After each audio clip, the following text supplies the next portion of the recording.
Tinubu Obi speaks to issues and underscore governance plans. Presidential candidate of the APC, Bola Ahmed Tinubu, and his Labour Party counterpart, Peter Obi, have accentuated their governance blueprints for the country as the campaigns for the 2023 elections intensify. Tinubu yesterday assured entrepreneurs that he would turn the nation's current challenges into opportunities for growth and development if elected in the forthcoming presidential poll. Obi, on the other hand, said his administration would be driven by youths and women mostly if elected next year. Tinubu spoke at a business luncheon with business owners titled Business Forward at the Wings, Victoria Island, Lagos, while he disclosed his plans at a town hall meeting in Port Harcourt, Rivers State Capital. At the luncheon in Lagos, APC flag bearer also promised to work towards ensuring there is security in the country to create an enabling environment for them to do their businesses. Tinubu said since it is the responsibility of the government to secure the lives and properties of citizens, if elected, his administration would make security its priority, the same way he did when he was Lagos State Governor. According to him, business and insecurity cannot thrive side by side.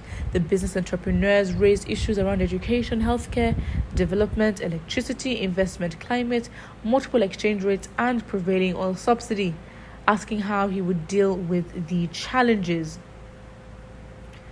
Responding, Tinubu specifically addressed the pressing issue of fuel subsidy, promising to take bold decisions that would turn the economy around. Decisions such as what? I feel like if you're trying to be convincing as a presidential candidate, you have to lay the foundation in proving that you actually understand what the problem is. If you say the pressing issue of fuel subsidy, so what is the pressing issue of fuel subsidy? How does it affect the people?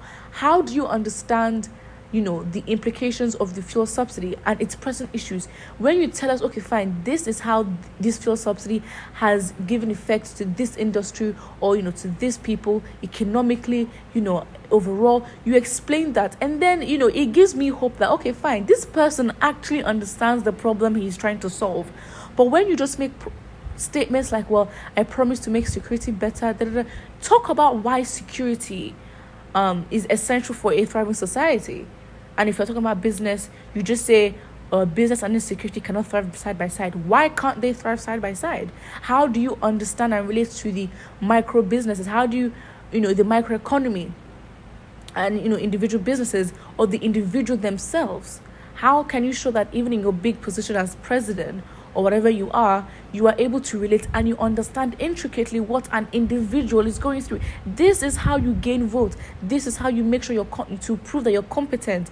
Because let's be realistic, more than just an individual, he's not a one-man band. Whoever is going to be president will work with people to make sure policies are in place, to make sure bills are assented, whatever it is.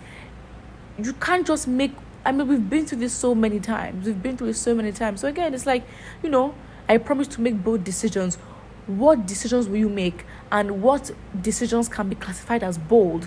Will these decisions be more drastic than, we've seen Buhari make bold decisions such as, I think he stopped import and exporting at one time.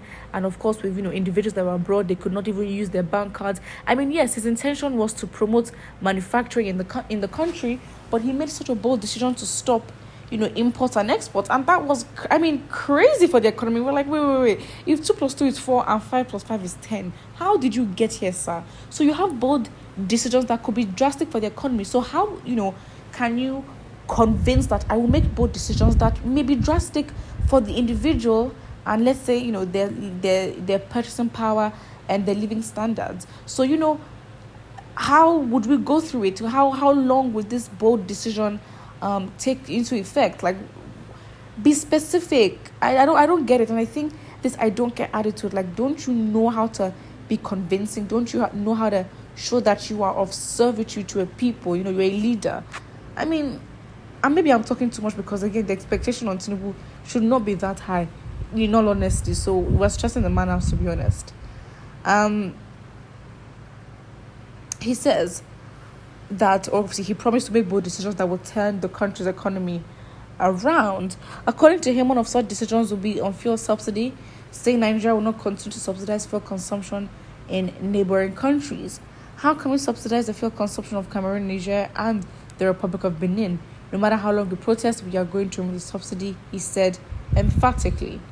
On security, he said the primary responsibility of the government is to protect the lives, properties, and prosperity of its citizens.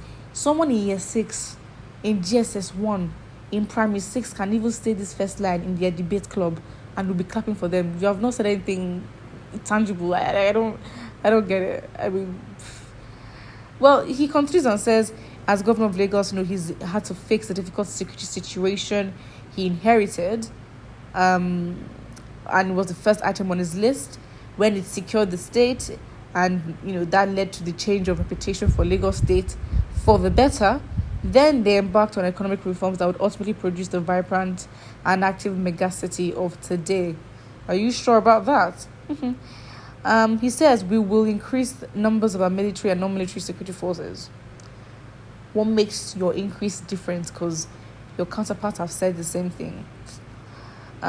He also mentions the critical national infrastructure protection plan, which will deploy aerial and ground surveillance technology to survey the most dangerous areas and secure the country's vital national infrastructure and installations.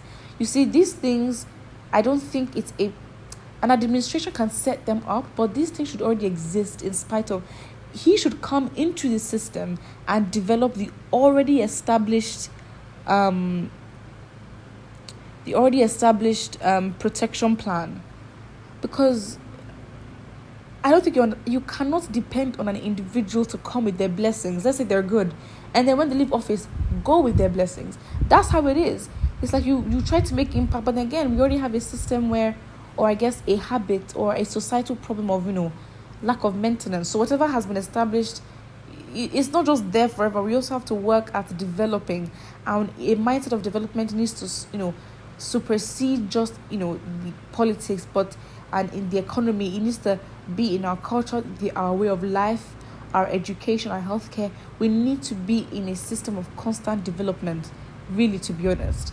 So the things he's saying, or the things, to be honest, in all fairness, that most politicians or candidates will say, these are things that should already be established, and should already, not that they're established with my administration, but should be established outside of my administration. You know what I mean? And if they're really thinking long-term for Nigeria's benefit, you also think of how your system or your administration can make it easy for another administration to come in and do their work. But I think it's too much dependence on, it's like the change of administration. It's like you're changing CEOs of a company every single time. How would the company move forward? It's like CEOs, it's like, if you're head of something, you don't just come and go. It's like, how does that work in a company? The same analogy can be used for Nigeria. Put what you think about it in the comment section below. And don't forget to like and subscribe.